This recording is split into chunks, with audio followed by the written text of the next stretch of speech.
विश्वास। रत्नागिरी जिल्ह्यातील जयगडसह अन्य बंदरातून मोठ्या प्रमाणात माल वाहतूक सुरू झाला तर जेएनपीटी बंदरावरचा एक्सपोर्टचा भार हलका होईल आणि कोकण ॲग्रिकल्चर हब बनेल असा विश्वास एपेडाचे संचालक परशुराम पाटील यांनी व्यक्त केला आहे।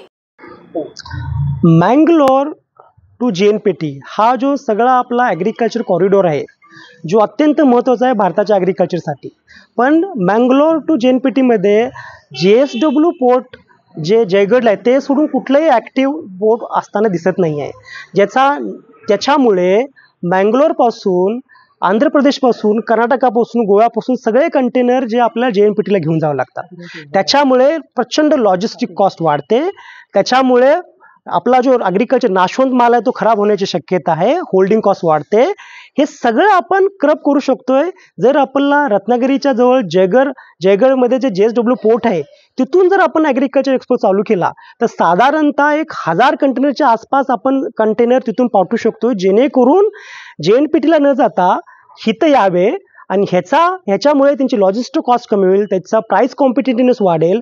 प्राइस कॉम्पिटिटिव्हनेस वाढला तर ह्याची इझी ॲक्सेप्टन्स एक्सपोर्टमध्ये होईल, आपला एक्सपोर्ट वाढेल आणि त्याचा एक्सपोर्टरना पण फायदा होईल आणि त्याचा शेतकऱ्यांना पण फायदा होईल।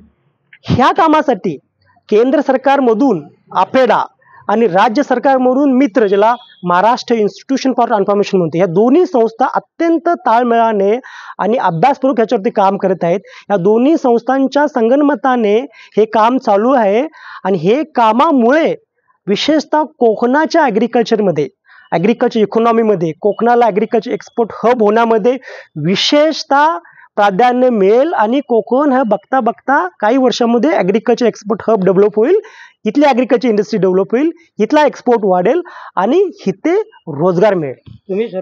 एपेडा आणि राज्य सरकारच्या माध्यमातून कोकणातील बंदरांचा एक्सपोर्टसाठी सर्व्हे सुरू करण्यात आला असून एपेडाचे संचालक आणि तज्ज्ञ अधिकाऱ्यांची एक टीम 2 दिवसांपासून रत्नागिरीसह जिल्ह्यातील बंदरांची पाहणी करीत आहेत।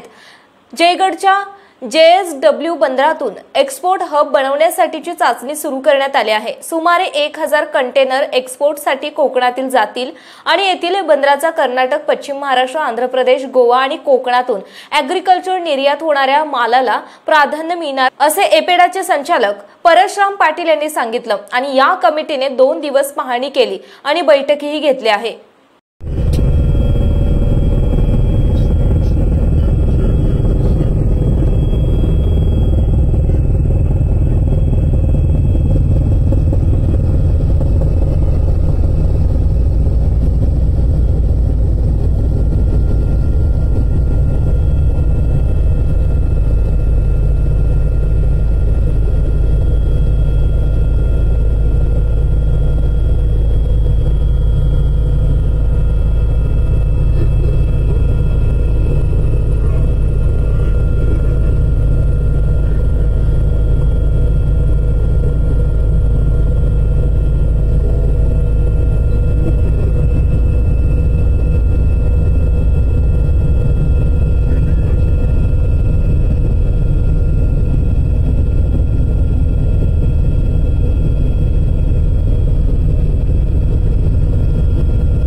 समुंदर की गोद में पला है तू, अंगड़ाई लेते ही लहरें शुरू। आज यौवन की मस्ती छोड़, ले चलता हूं तुझे एक नए मोड़।